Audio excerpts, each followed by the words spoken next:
삼키리라. 아멘. 네, 여러분 타이타닉호를 기억하시나요?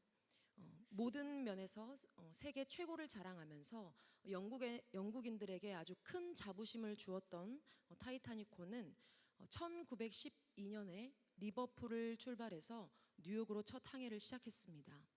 가라앉지 않는 배라고 자부하면서 항해를 시작한 타이타닉호는 출발한 지 4일 만에 빙산과 충돌해서 처참하게 바닷속으로 침몰하고 말았는데요.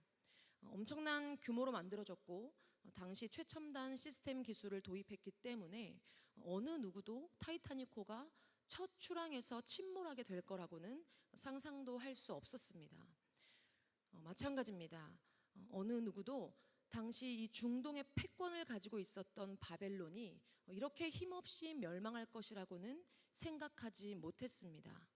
막강한 군사력을 가지고 있었던 이 바벨론이 망하게 될 것이라는 것은 상상할 수 없는 일이었습니다.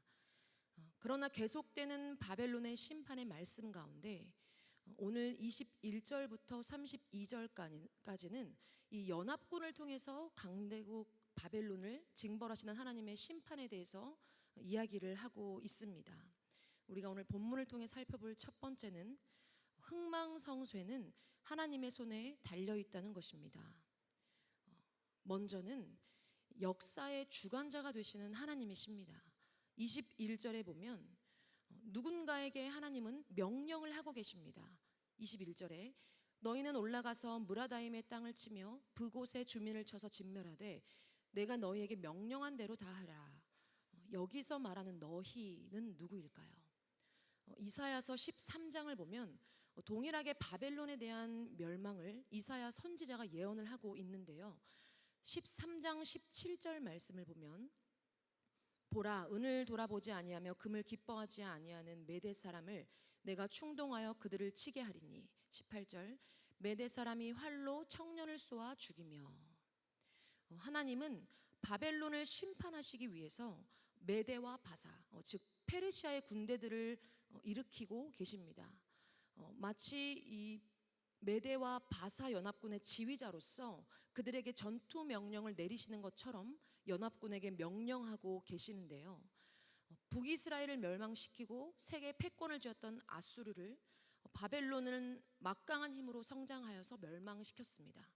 그리고 남유다를 멸망시키고 중동의 패권을 쥐고 있었던 바벨론은 하나님이 하나님의 때에 일으킨 페르시아 제국을 통해서 완전히 멸망하게 됩니다. 오늘 말씀에서는 너희에게 명령한 대로, 하나님이 이들에게 명령한 대로 하나님의 시와 또 하나님의 때에 하나님은 하나님의 도구들을 일으키십니다. 그리고 우리는 감히 측량할 수조차 없는 방법과 통로로 하나님의 나라를 이루어 가십니다.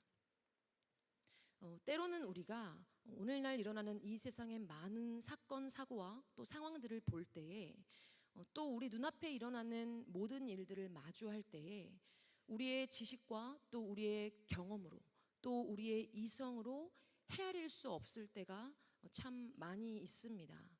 예를 들어 아프리카를 보면 이렇게 굶어 죽어가는 불쌍한 애들을 왜 하나님은 그냥 놔두실까? 반대로 배가 불러서 돈으로 범죄하기도 하고 또 낭비하기도 하는 사람들은 도대체 뭘까? 저렇게 나쁜 짓을 하는 사람들에게 번개나 내려주시지. 이렇게 우리의 이성 안에서 우리가 할 수 있는 생각의 한계 안에서 이해될 수 없는 상황과 또 환경들이 참 많이 있다는 것이죠. 그러나 이 얄팍한 지식과 이성 안에 조금이라도 담길 수 없는 것이 하나님의 지혜와 섭리입니다. 변함없이 우리가 신뢰할 수 있어야 하는 것은 하나님은 지금도 놀라운 하나님의 지혜와 방법으로 역사를 철저히 주관해 가신다라는 것입니다. 이 역사의 주관자 되시는 하나님 앞에 한 나라와 또 한 민족과 또 한 개인이 흥하고 망하고 번성하고 쇠하는 것 역시 달려 있습니다.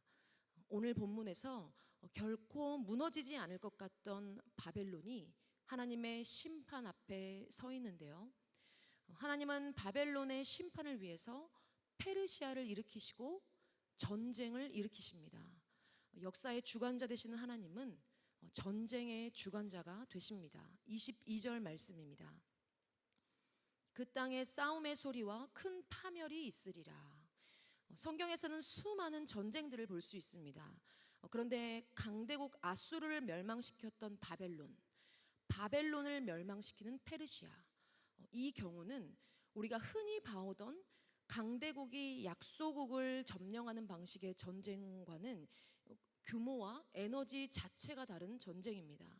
이 중동의 흐름과 패권이 바뀌는 아주 중요한 사건이요, 또 기점이라고 볼 수 있기 때문입니다. 먼저는 그 땅에 싸움의 소리가 있다라고 하는데요, 이것은 페르시아가 바벨론과 대항하는 전쟁을 이야기합니다. 곧이어서 큰 파멸을 이야기하는데요, 이것은 페르시아에 의해서 바벨론이 멸망할 것을 이야기하는 것입니다. 전쟁의 승패는 하나님께 달려 있습니다. 역사를 주관하시는 하나님의 손 안에 크고 작은 모든 전쟁의 승패 역시 달려 있습니다. 성경에서 말하는 이 전쟁뿐만 아니라 지금까지 전 세계 역사상 수많은 전쟁들이 있었고, 오늘날 역시도 곳곳에서 전쟁이 일어나고 있습니다. 곳곳에서 이런저런 싸움의 소리가 들려옵니다. 그 가운데 참 안타까운 상황과 또 사연을 볼 때가 많이 있는데요, 그러나 우리 믿는 자들은 그것을 단순히 나라와 나라의 싸움으로 보아서는 안 됩니다. 인간적인 동정과 또 인간적인 연민에 사로잡혀서 육적인 시선으로 바라보는 것이 아니라 결국 이 전쟁은 그저 인간적인 대립이 아닌 어둠과 빛의 대립이요, 또 영적 전쟁이요, 그 모든 것 위에 계신 하나님의 섭리를 믿는 그 믿음의 눈으로 바라볼 수 있어야 한다는 것이죠. 실제적으로 아주 가까이는 2년 5개월이 되도록 이 러시아와 우크라이나의 전쟁은 계속되고 있습니다. 작년 10월 시작된 이스라엘과 하마스의 전쟁이 아직도 계속되고 있습니다. 뿐만 아니라 우리가 몰라서 그렇지 내전으로 고통받고 있는 나라들도 꽤나 많이 있습니다. 러시아와 우크라이나의 전쟁으로 인해서 여러 가지 무역이나 상거래의 영역에서 실질적으로 우리의 삶에 영향이 미치는 영역들이 있지 않습니까? 이스라엘과 하마스의 전쟁으로 인해서 반이스라엘적 또 반유대주의의 물결들이 정말 거세지고 있습니다. 의도적으로 편파 보도를 하거나 또 이에 대해 잘 알지 못하는 사람들은 이스라엘에 의해서 팔레스타인의 민간인들이 무자비하게 희생되고 있다라고 생각하게 되고 이스라엘을 향해서 반감을 갖게 되고 있는 것이죠. 단순히 이스라엘을 향한 부정적인 생각을 갖게 되는 상황이 생긴 것이 아니라 이것은 빛과 어둠의 대립인 것입니다. 우리가 성경에서도 늘 보아왔듯이 택하신 하나님의 백성들을 말살하려는 아말렉의 세력들인 것입니다. 그러나 하나님은 이것조차도 하나님의 구원의 역사를 위해 사용하시고 선을 이루어가고 계십니다. 최근 들어 한 선교 단체를 통해서 집계한 결과 유대인들의 신약 성경 보급 권수가 아주 폭발적으로 늘어났다고 합니다. 우리가 육안으로 봤을 때는 결코 볼 수 없고 또 미처 다 헤아릴 수 없는 수많은 상황 가운데 하나님은 쉬지 않고 일하고 계시며 또 전쟁으로 인한 목마름 안에서 진리를 찾고 진리의 눈을 뜨고 예수 그리스도께로 가까이 나아오고 있는 유대인들이 늘어나고 있다는 것입니다. 전쟁은 하나님께 속한 것입니다. 역사를 주관하시는 하나님께서 하나님의 방법으로 하나님의 일들을 이루어 가시는 것들을 크고 작게 우리의 삶에서도 경험하며 살아가실 수 있는 여러분들이 되시기를 바랍니다. 그렇다면 하나님은 어떻게 흥망성쇠를 이루어 가실까요? 우리가 오늘 본문을 통해 살펴볼 두 번째는 강한 것들을 약하게 하신다는 것입니다. 고린도전서 1장 27절 말씀입니다. 그러나 하나님께서 세상에 미련한 것들을 택하사 지혜 있는 자들을 부끄럽게 하려 하시고 세상에 약한 것들을 택하사 강한 것들을 부끄럽게 하려 하시며 하나님께서 세상에 천한 것들과 멸시받는 것들과 없는 것들을 택하사 있는 것들을 폐하려 하시나니 이는 아무 육체도 하나님 앞에서 자랑하지 못하게 하려 하심이라. 하나님은 하나님의 주권과 통치를 나타내시기 위해서 바벨론에 있는 강한 것들을 다 깨트리고 계십니다. 약하고 미련한 것들을 사용하셔서 하나님의 영광을 드러내는 것이 하나님의 방법이기 때문에 하나님 안에서는 그 어떠한 강함도 결코 강함이 될 수 없습니다. 우리가 오늘 본문을 통해서는 특별히 세 가지로 살펴보기를 원하는데요. 먼저는 권력과 권위입니다. 23절 말씀입니다. 온 세계의 망치가 어찌 그리 꺾여 부서졌는고, 바벨론이 어찌 그리 나라들 가운데 황무지가 되었는고. 바벨론을 온 세계의 망치라고 표현합니다. 망치가 큰 힘으로 못을 내려치면 여지없이 못이 박히는 것처럼 바벨론에게는 무서울 것이 없었습니다. 온 세계를 정복한 바벨론 앞에 그 어느 나라도 무릎 꿇지 않을 수가 없었다는 것이죠. 바벨론의 이름만 들어도 벌벌 떨 만큼 기세가 등등하고 막강한 권력을 자랑하던 나라가 바로 바벨론이었습니다. 그러나 그 힘도 올바르게 사용되어지지 않고 적합하지 않을 때는 꺾여서 부서질 수밖에 없는 그런 형편이 되어버릴 수밖에 없는 것이죠. 놀라운 계획 안에서 바벨론을 일으키신 것이 하나님이시지만 그 힘을 하나님의 뜻대로 올바르게 사용하지 못할 때 하나님은 반드시 그것을 꺾어버리십니다. 이스라엘과 열방을 위한 도구로 바벨론을 일으키셨지만 자고하고 또 기세가 등등하여 그것을 남용하기 시작할 때 하나님은 반드시 그것을 꺾으시고 쓸모없이 만드십니다. 우리는 하나님께서 우리에게 주신 다양한 부르심과 또 역할을 감당하며 그것을 늘 하나님의 뜻 안에서 하나님의 뜻대로 선용할 줄 알아야 합니다. 크고 작은 영향력들을 하나님의 나라를 요긴하게 세워가는 데 사용해야 능력 있게 하나님의 일들을 감당해낼 수 있는 자들로 잠깐이 아니라 오랜 동안 설 수 있는 것입니다. 바벨론은 스스로 이 힘을 유지할 수 있을 것이라고 생각했을 것입니다.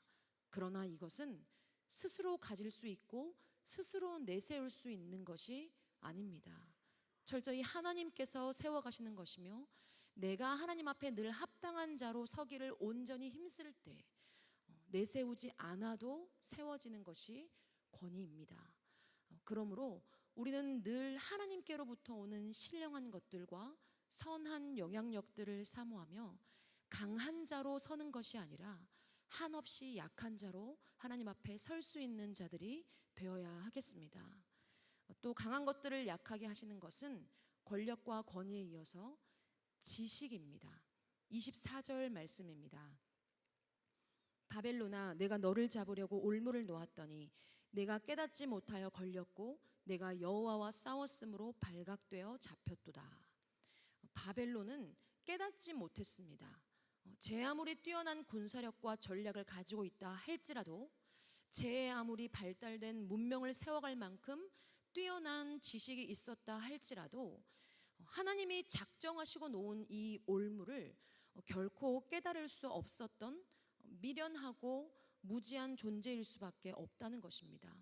실제로 그리스의 한 역사가는 바벨론이 놀라운 전략으로 공격해오는 메대와 바사의 군대를 전혀 예측하지 못해서 막을 수조차 없었고 어떤 전투에서는 잘못된 정보에 의해서 적군에게 스스로 성문을 열어주는 일을 저지르기도 했다라고 기록하고 있습니다. 아무리 날고 긴다 할지라도 하나님의 지혜 앞에 비교할 수 없고 견줄 수가 없다는 것이죠. 똑똑하다고 박학다식하다고 하나님의 뜻과 계획을 잘 깨닫는 것이 아닙니다. 또한 아무리 가방끈이 짧고 학문이 얕다 할지라도 하나님의 뜻을 못 깨닫는 것도 아닙니다. 사무엘상 16장 7절 말씀입니다.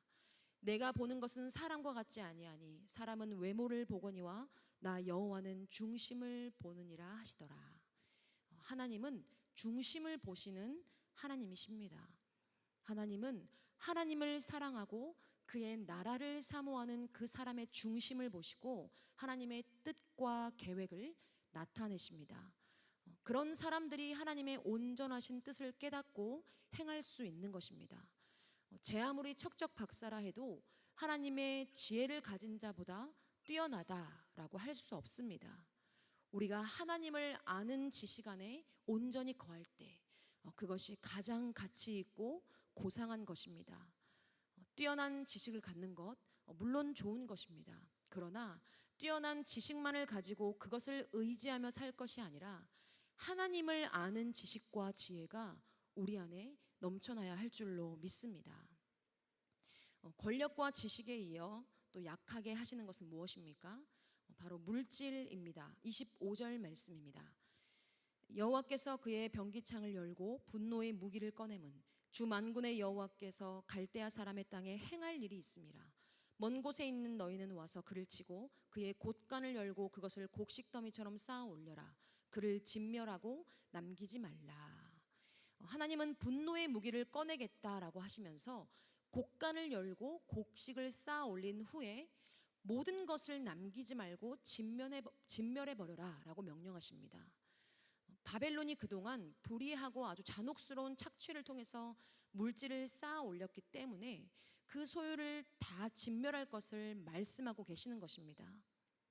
하나님 앞에 수단과 방법을 가리지 않고 그렇게 모은 모든 물질이 하루아침에 불에 태워져서 없어져 버린다는 것이죠.